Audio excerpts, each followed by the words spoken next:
தமிழரின் பாரம்பரிய திருவிழாவை கொண்டாடுவோம். புத்தாடை பொங்கலோடு the Chennai silks. Let the celebrations begin. Tamil சினிமாவில் முக்கிய நடிகராகவும் இருக்காரு. இன்னொரு சைடு பார்த்தோன்னா வந்து தன்னுடைய பேஷனையும் வந்து அவர் விடாமல் வந்து ஒரு இடத்துல அப்படியே ஃபாலோ பண்ணிகிட்டே இருக்காரு அப்படின்னு கூட சொல்லணும். ஸோ யாரை சொல்கிறோன்னு நீங்கள் கேட்கும்போது தெரிஞ்சிருக்கலாம். எஸ், அஜித் குமார் அவர்களை தான் சொல்கிறேன். மிஸ்டர் ஏகே அவர்களை தான் சொல்கிறேன். ஏகே அவர்கள் கிட்டத்தட்ட தமிழ் சினிமாவில் வந்து ஒரு முக்கிய நடிகராகவும் இருக்காரு. அதே மாதிரி இப்போ சமீபத்தில் அவருடைய இது குட் பேட் அக்லி படமும் அதே மாதிரி விடாமுயற்சி படமும் வந்து இப்போ வரப்போகுதுன்றது எல்லாருக்கும் தெரியும். ஸோ இதெல்லாமே இருந்தாலும் அவர் ஒரு சைடில் வந்து ரேசிங்காக அவர் வந்து பாடுபடுறதும் அதுக்காக அவர் தனியாக அர்ப்பணித்து நிறைய விஷயம் பண்ணுறதும் நம்ம இப்போ வரைக்கும் இல்லை, ரொம்ப வருஷமாகவே பார்த்துட்ருக்கோம் அப்படின்னு கூட சொல்லணும். ஸோ இப்போ வந்து இந்த லாஸ்ட் மந்த்து கூட வந்து இந்த ஒரு துபாயில் வந்து ஒரு ரேஸ் நடக்குதுன்றதால அஜித் குமார் அவர்கள் அதில் போயிட்டு வந்து பார்ட்டிசிபேட் பண்ணுறது எல்லாமே பார்த்தோம். ஸோ அதுலேயும் வந்து நிறைய விஷயம் நடந்திருந்தது, நம்ம எல்லாருக்கும் தெரியும். பட் இதெல்லாம் தாண்டி அவர் எப்போதெல்லாம் பார்ட்டிசிபேட் பண்ணியிருக்காரு, என்ன ரேஸ்லாம் அவர் பார்ட்டிசிபேட் பண்ணியிருக்காரு அப்படின்னு பார்க்கும்போது கிட்டத்தட்ட 2003 அவர் வந்து நிறைய ரேஸ்லலாம் பார்ட்டிசிபேட் பண்ணியிருக்காருன்றதும் தெரியுது. ஃபார்முலா 2 சாம்பியன் ரேஸ் அப்படின்ற ரேஸ்லையும் சரி 2003 அவர் பார்ட்டிசிபேட் பண்ணுறாரு. அதுக்கப்புறம் வந்து 2004 வந்து அவரால் சில படங்கள் காரணம் தான் வந்து அது பார்ட்டிசிபேட் பண்ண முடியலன்றனாலே அந்த 2004 அவர் பார்ட்டிசிபேட் பண்ண முடியல. அதுக்கப்புறம் 2010 கூட வந்து ஃபார்முலா 2 சாம்பியன் அப்படின்ற ஒரு ரேஸ்லையும் வந்து பார்ட்டிசிபேட் பண்ணுறாரு. பட் அதுலேயும் வந்து அவர் ஒரு சைடு வந்து படங்கள் பண்ணிட்டும் சரி, இன்னொரு சைடு வந்து அவர் இந்த கார் ரேஸில் மட்டும் அவருடைய இன்வால்மெண்ட் வந்து இப்போ வரைக்கும் குறையல அப்படின்னு கூட சொல்லணும். ஸோ இதெல்லாம் தாண்டி இத்தனை வருஷம் அவர் பண்ணியிருந்தாலும் ஸோ இப்போ வந்து சமீபத்தில் வந்து எல்லாருக்கும் தெரியும், கடந்த மாதத்துலேருந்தே வந்து கார் ரேஸ்க்காக வந்து அஜித் அவர்கள் வந்து துபாய் போயிருந்ததும் தெரியும். ஸோ அதுலேயும் வந்து நிறைய பிக்கு வந்து ஆன்லைன்லேயும் சரி சோஷியல் மீடியாவிலும் சரி நிறைய விஷயம் வந்து போனதையும் பார்க்க முடியுது. ஸோ இதெல்லாமே இருந்தாலும் சரி அஜித் அவர்கள் வந்து இந்த கார் ரேஸ்க்காக அவர் போகிற இன்புட் வந்து நம்ம பார்க்க முடியுது. இப்போ சமீபத்தில் கூட வந்து பார்த்தோன்னா சில ஆக்சிடென்ட் நடந்ததையும் பார்த்தோம். ஏன்னா வந்து கிட்டத்தட்ட ஒரு இந்த ஒரு 1.5 மாதமாகவே அவர் வந்து ப்ராக்டிஸில் வந்து துபாயில் போய்ட்டும் அதே மாதிரி ஒரு சைடு படங்களும் நடிச்சிட்டு இருக்காரு, இன்னொரு சைடு வந்து இந்த ப்ராக்டிஸ் பண்ணணும் அப்படின்றதுக்காக வந்து நடுவு சமீபத்தில் போனார். அதுலேயும் வந்து அவர் கார் ரேஸ் பண்ணும்போது நடுவில் வந்து சமீபத்தில் ஒரு ஆக்சிடென்ட் ஆனதும் பார்த்தோம். கிட்டத்தட்ட அந்த ஆக்சிடென்ட்டில் கூட கார் வந்து ஒரு மாதிரி ஸ்க்ரால் ஆகிடும், சோஷியல் மீடியாவில் அதிகம் பார்த்தோம். அந்த கார் அப்படியே ஒரு மாதிரி சுற்றிட்டு போகிற மாதிரியும் டப்புன்னு அந்த கார் வந்து ஒரு மாதிரி வெடின மாதிரியும்லாம் வந்தது. ஸோ அதிலே வந்து எல்லாரும் பயந்தாங்க, அஜித் அவர்கள் எதுனா ஆயிடுச்சா இல்லையா அப்படின்னு பார்த்தாங்க. பட் எதுவுமே இல்லை, அவர் சேஃபாக இருக்காரு அப்படின்ற விஷயம் தெரியும். இது இருந்தாலும் சரி கிட்டத்தட்ட 250 ஸ்பீடில் வரைக்கும் அவர் ப்ராக்டிஸ்க்காக பண்ணியிருக்காங்க. அதாவது யூஸ்வலாக வந்து என்ன பண்ணாலுமே வந்து ரிகர்சல் பண்ணுறது ஒரு வழக்கமான ஒன்று தான். ஸோ அதே மாதிரி இந்த கார் ரேஸ்லேயும் வந்து துபாயில் வந்து ஒரு ரேசிங்கில் வந்து ரிகர்சல் பண்ணியிருக்காரு. அந்த ரேசிங்கில் தான் ஒரு ஆக்சிடென்ட் ஆன விஷயமும் தெரியும். ஸோ இது வந்து ஒரு ரெட் மார்க்காக கூட ஆச்சுன்னு கூட சொல்லணும். ஸோ இப்படியாக வந்து அந்த ரேஸை முடிச்சாரு. ஸோ அதுலேயும் வந்து ப்ராக்டிஸ் பண்ணிட்டு இருந்தார்.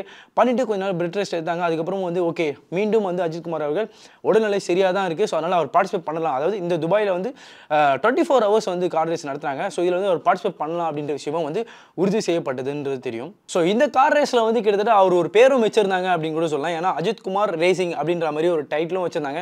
ஏன்னா யூஸ்வலாக வந்து எல்லா டீமுக்கும் வந்து ஒரு பேர் இருக்கும். ஸோ அதே மாதிரி இவர் என்ன பண்ணியிருந்தாருன்னா அஜித் குமார் ரேசிங் அப்படின்ற மாதிரி ஒரு டைட்டில் ஒன்று வச்சிருந்தாரு.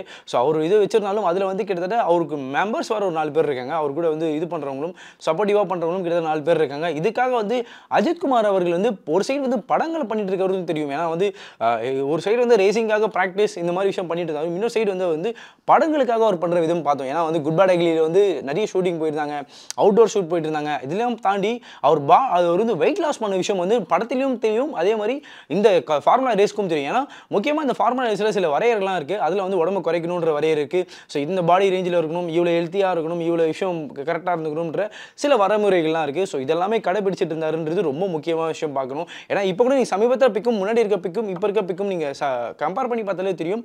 இப்போ இந்த ரேஸ்க்காகவே அஜித் அவர்கள் வந்து உடம்பு குறைச்சாருன்ற விஷயம் இந்த பிக்லேயே நீங்கள் பார்க்கும்போது தெரியும். அதே மாதிரி இந்த ஒரு சைடு வந்து குட் பேட் அக்லி இந்த படத்துக்காகவும் சரி சைடில் வந்து ஒரு உடம்பு குறைச்சாரு. ஏன்னா த்ரிஷா அண்ட் அஜித் அவர்களோட பிக்கு பார்க்கும்போது தெரியும், ரொம்ப ஒல்லியாக இருக்காரு, வெயிட் லாஸ் பண்ண மாதிரியே வேஸ்ட் லுக்லாம் இருக்கே அப்படின்ற விஷயம் தெரியும். இது ஒன்று பண்ணியிருந்தாலும் ரேஸுக்காக உடம்பு குறைச்ச விஷயம் வந்து ரொம்ப முக்கிய விஷயமாகவே பார்க்கப்படுச்சுன்னு கூட சொல்லணும். ஸோ இதிலே வந்து இந்த டீமில் வந்து கிட்டத்தட்ட 4 பேர் டீமில் வர இருக்காங்க. ஸோ இந்த டீமில் வந்து அவர் வந்து இப்போ பேர்லையும் இது பண்ணணும் அப்படின்றத ப்ராக்டிஸும் பண்ணிட்டு இருக்காரு.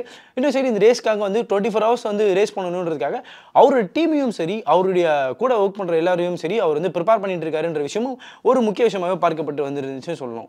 ஆனால் இப்போ ட்விஸ்ட் நடத்துகிற மாதிரியே சில விஷயம் வந்து இப்போ சோஷியல் மீடியாவில் அதிகம் பரவிட்டு இருக்கு அப்படின்னு சொல்லணும். அது என்ன அப்படின்னா வந்து இந்த ப்ராக்டிஸ் பண்ணும்போது வந்து அஜித் அவர்களுக்கு வந்து ஆக்சிடென்ட் ஆன விஷயம் பார்த்தோம். ஸோ அதனாலேயே வந்து ஒரு பார்ட்டிசிபேட் பண்ணக்கூடாதுன்ற ரூமர்ஸ் வந்து அதிகம் கிளம்பிட்டே இருந்துச்சுன்னு கூட சொல்லணும். அது என்ன ஏதுன்றதை வந்து இப்போ சுரேஷ் சந்திரா அவர்களே வந்து ஒரு அறிக்கையாகவே விட்டுருந்தாரு கூட பார்த்தோம். அந்த அறிக்கையிலே அவர் சொல்லியிருந்தாரு, கிட்டத்தட்ட வந்து இந்த போர்ச்சி கேமன் GT4 அப்படின்ற ரேஸில் வந்து அவர் வந்து பார்ட்டிசிபேட் பண்ணலைன்னு சொல்லி நிறைய பேர் வந்து நிறைய விதமாக சொல்லிட்டு இருந்தாங்க. பட் இதுக்கெல்லாம் வந்து அவர் பதில் சொல்லும் விதமாக என்ன சொல்லியிருந்தாங்கன்னா, இந்த போர்ச்சி கேமன் GT4 ரேஸில் மட்டும் அஜித் அவர்கள் வந்து உரிமையாளராக இருக்காரு, அதாவது ஓனராக மட்டும் இருப்பார் அப்படின்ற விஷயம் சொன்னாங்க.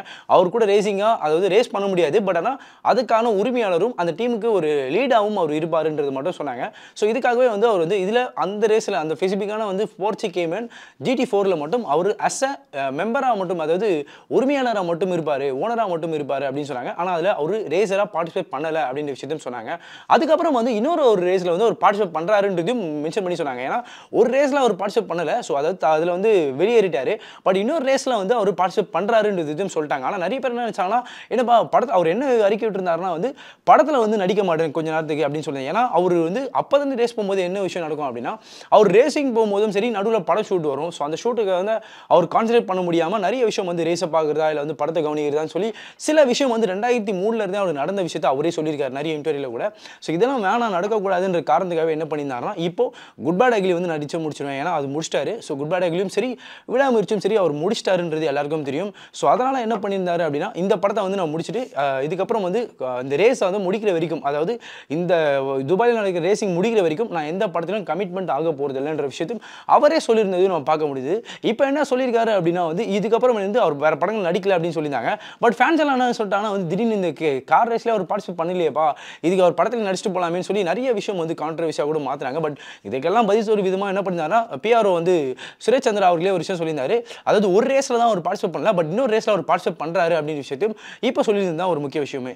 பட் அவர் வந்து இதில் எந்த ரேஸில் வந்து ஒரு அஸ் வந்து டிரைவராக அதாவது ஒரு ரேஸராக வந்து பார்ட்டிசிபேட் பண்ண போகிறாரு அப்படின்னு பார்த்தோன்னா, போர்ச்சி 992 ரேஸ் இந்த ரேஸில் தான் வந்து அவர் வந்து அஸ் வந்து ரைடராகவும் அஸ் ரேசராகவும் வந்து பார்ட்டிசிபேட் பண்ணுறாருன்றது தெரியும். ஸோ இதில் வந்து அவர் பார்ட்டிசிபேட் பண்ண போகிறாரு. அதாவது 2 ரேஸ் இருக்குது. அந்த 2 ரேஸில் வந்து ஒரு ரேஸில் வந்து அஸ் ஓனராகவும் இன்னொரு ரேஸில் வந்து போர்ச்சி 992 ரேஸில் வந்து அஸ் ரேசராகவே வந்து பார்ட்டிசிபேட் பண்ணுறாருன்ற விஷயத்தையும் சொல்லியிருக்காங்க. ஸோ இப்படியாக தல அஜித் அவர்கள் வந்து ஒரு சைடு இதெல்லாம் படங்கள் இதெல்லாம் பண்ணிட்டு இருந்தாலும் இந்த ரேஸுக்காக அவர் வந்து மெனக்காடுறதும் இந்த ரேஸுக்காக தனியாக வருத்து கொண்டு உடம்பை குறைச்சிட்டும் சரி, ஒரு ஆக்சிடென்ட் ரேஸில் ஆக்சிடென்ட் நடந்தும் சரி, இந்த விஷயத்தெல்லாம் தவிர்த்து கூட அவர் வந்து ரேஸில் கலந்துக்கிற விதத்தையும் அவரோட டீமுக்கு அவர் அப்ரிஷியேட் பண்ணுற விதத்தையும் இது வரைக்கும் குறைக்கல அப்படின்ற விஷயம் நல்லா தெளிவாகவே தெரியுதுன்னு கூட சொல்லி ஆகணும். ஸோ இதை குறித்து உங்களுடைய கருத்துக்கள் என்னென்பதையும் கமெண்ட் செக்ஷனில் சொல்லிட்டு போங்க.